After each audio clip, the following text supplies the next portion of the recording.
नमस्कार, स्वागत है हमारे YouTube channel Shiv Dwivedi analysis में। आज हम चर्चा करने जा रहे हैं कांग्रेस पार्टी को आयकर विभाग द्वारा दिए गए नोटिस को।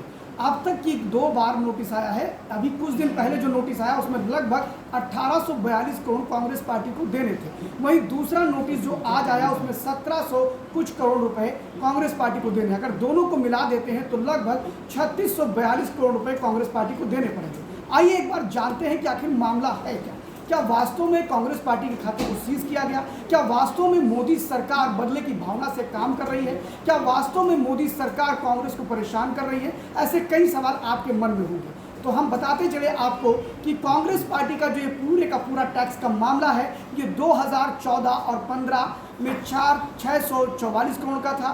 2015 और 16 में लगभग ये 622 करोड़ का रहा और उसके बाद 2016 और 17 में ये 417 करोड़ के टैक्स की देनदारी बन रही थी। आपको बताते हैं कि जब चुनावी बॉन्ड की बात आई तो उसमें एक मेघा इंजीनियरिंग करके कंपनी का नाम आया है। पूरे जड़ वहीं पर मेघा इंजीनियरिंग से शुरू हुई। मेघा इंजीनियरिंग जो थी वो आपको बताते चले कि जब दिग्विजय सिंह जी ने उससे 623 करोड़ रुपए कैश में लिया और ये कैश उन्होंने 2016 और 17 में लिया। 2016-17 में जब उन्होंने कैश पैसे लिए तो उसको लेकर के इनकम टैक्स ने इनको नोटिस दी थी, उस पर सही जवाब नहीं दे पाए। आपको बताएं कि राजनीतिक दलों को आयकर में जो छूट मिलती है उसके अंतर्गत कैश पैसे नहीं ले सकते इतनी बड़ी मात्रा में।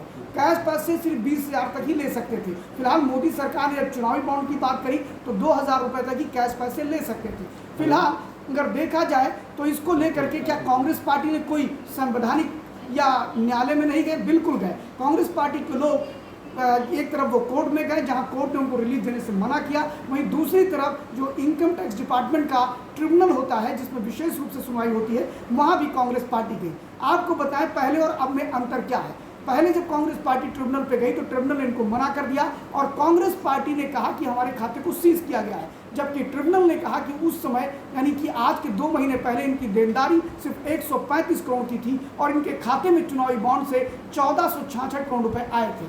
ट्रिब्यूनल का ये कहना था कि 132 करोड़ को छोड़ के बाकी पैसे का उपयोग आप कर सकते हैं, लेकिन मजे की बात तो ये है कि अब जो चुनावी चंदा उनके पास बॉन्ड के जरिए 1466 करोड़ रुपए आया उससे अधिक की देनदारी अब बन गई है। अब 3642 करोड़ रुपए कांग्रेस पार्टी को देने होंगे। अगर लीज और लीन ये 2 शब्द होते हैं, अगर उनके खाते को लीन कर देती है इनकम टैक्स डिपार्टमेंट तो अब वो एक भी पैसा 1466 करोड़ जो है वो नहीं निकाल सकते हैं। साथ ही उन्हें अलग से पैसे ऐड करने पड़ेंगे तब वो अपने खाते का प्रयोग कर पाएंगे। एक तरह से सिर मुड़ाते ही ओले पड़े, यानी चुनाव बिल्कुल सर पर है और कांग्रेस पार्टी के पास एक भी रुपया नहीं है। इसमें किसी भी सरकार की आलोचना इसलिए नहीं की जा सकती क्योंकि ये इनके अपने कर्म हैं। 2014, 15, 16, 17 में जब इन्होंने 623 करोड़ रुपए कैश पैसे मेघा इंजीनियरिंग से लिए। फिलहाल अगर आप देखेंगे तो चुनावी बॉन्ड में मेघा इंजीनियरिंग ने भी इन्हें फिर से चुनावी बॉन्ड में भी पैसे दिए, बीजेपी को भी दिए और कई दलों को दिए।